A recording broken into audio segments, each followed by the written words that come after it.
جی جناب، اب ہم دیکھتے ہیں کہ جو کنٹمپریری ویوز ہیں موٹیویشن کے اوپر وہ کیا ہیں۔ ہم نے ارلی موٹیویشن تھیریز کا تو ایک جائزہ لیا ہے، تو جو ماڈرن موٹیویشن تھیریز ہیں نا وہ نیڈس اور سیلری وغیرہ سے تھوڑے بیانڈ جاتی ہیں۔ ان کا فوکس انڈیویجول گولز پر، فیئرنیس پر، مینٹل ویل بینگ پر اور دا ورک انوائرمنٹ کے اوپر ہے۔ تو اب جو تھوڑا سا ہم کہتے ہیں جو آپ کی کنٹمپریریز جو آپ کی موٹیویشن تھیریز ہیں وہ رسپیکٹ کو، فیئرنیس کو، گولز کو، گروتھ کو، پرپس کو اور انسان کی نفسیات کو سمجھنے پہ بہت زیادہ زور دیتی ہیں۔ مثلا جو کنٹمپریری تھیریز ہیں ان کی تفصیل میں تو میں نہیں جاؤں گا، یہ تفصیل آپ کو کسی بھی مینجمنٹ کورس کے اندر یا آرگنائزیشنل بیہیویئر کے کورس کے اندر ملے گی۔ اس سلسلے میں ورچوئل یونیورسٹی کے جو کورسز ہیں آپ ان سے رجوع کر سکتے ہیں، ان کو یوٹیوب پہ بھی آپ ایکسیس کر کے سن سکتے ہیں۔ میں صرف جائزہ لوں گا جو کنٹمپریری ویوز ہیں موٹیویشن کے اوپر وہ ان کی تھیریز کون سی ہیں۔ تو ایک ایکوٹی تھیری ہے جس کا فوکس ہے فیئرنیس اینڈ جسٹس، اور جو یہ کہتی ہے کہ اگر لوگ یہ محسوس کریں کہ ان کو فیئرلی ٹریٹ نہیں کیا جا رہا تو پھر ظاہر ہے وہ ڈی موٹیویٹ ہوتے ہیں۔ پھر ایک ایکسپیکٹنسی تھیری ہے جو ایفرٹ ٹو ریوارڈ کو لنک کرتی ہے، جس کے اندر امپلائی یہ دیکھتا ہے کہ جو میں ایفرٹس کر رہا ہوں، جو ریوارڈ مجھے مل رہا ہے، کیا وہ اس کے مطابق ہے یا نہیں ہے۔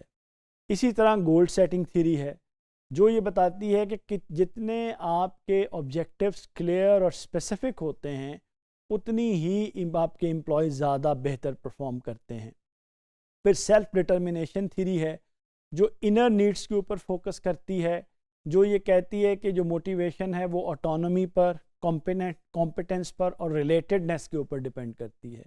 اسی طرح جاب کریکٹرسٹکس ماڈل ہے جو کہ جاب ڈیزائن جس کا فوکس ایریا ہوتا ہے، جو یہ کہتا ہے کہ جو آپ کا جاب جو آپ کر رہے ہیں اس کا جو ڈیزائن ہے اگر وہ میننگ فل ہے، آٹونومس ہے اور اس میں سکلز انوالو ہیں تو زیادہ بہتر کام ہوگا۔ اسی طرح پازیٹیو ری انفورسمنٹ تھیری ہے جو بیہیویئر شیپنگ کے اوپر ڈیپینڈ کرتی ہے کہ جو ریوارڈ فار گڈ پرفارمنس ہے وہ پازیٹیو بیہیویئر کو ری انفورس کر دیتا ہے۔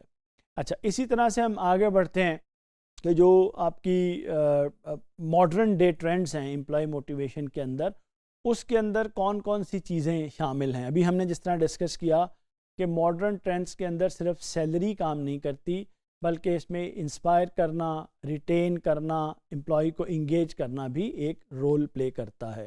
مثلا اس میں جو موٹی باتیں ہیں ٹرینڈز ان امپلائی موٹیویشن کے اندر، اس میں ایک پرسنلائزڈ موٹیویشن ہے، یعنی اب آپ کو جو اپنے ریوارڈز ہیں اور ریکگنیشن ہیں اس کو ٹیلر کرنا پڑتا ہے امپلائیز کے مطابق۔ پھر جو ورک ہے وہ پرپس ڈریون ہے، آپ کو لوگوں کے رولز کو اپنے مشن کے ساتھ کنیکٹ کرنا ہوتا ہے۔ پھر فلیکسیبل ورک ہے، آپ کو لوگوں کو آٹونومی بھی دینی ہوتی ہے، آپ کو ان کے اسکیجول اور لوکیشن کے اندر فلیکسیبلٹی دینی پڑتی ہے۔ پھر ریکگنیشن کلچر ہے، کو ایسا ماحول دینا ہوتا ہے جس میں لوگوں کے کام کو ریکگنائز کیا جائے۔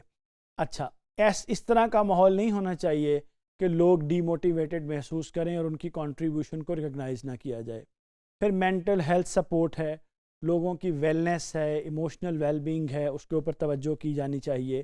پھر لرننگ اینڈ گروتھ، لوگوں کی اپ سکلنگ ہے، ٹریننگ ہے، کیریئر ڈیولپمنٹ کو دیکھنا چاہیے۔ پھر ٹرانسپیرنٹ کمپنسیشن ہے، لوگوں کو لگے کہ جو ریوارڈ ہے وہ فیئر اور کلیئر ہے۔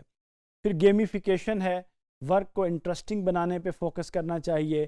پھر امپلائی جو انوائرمنٹ ہے، امپاورمنٹ ہے، اس کے اوپر بھی غور کرنا چاہیے۔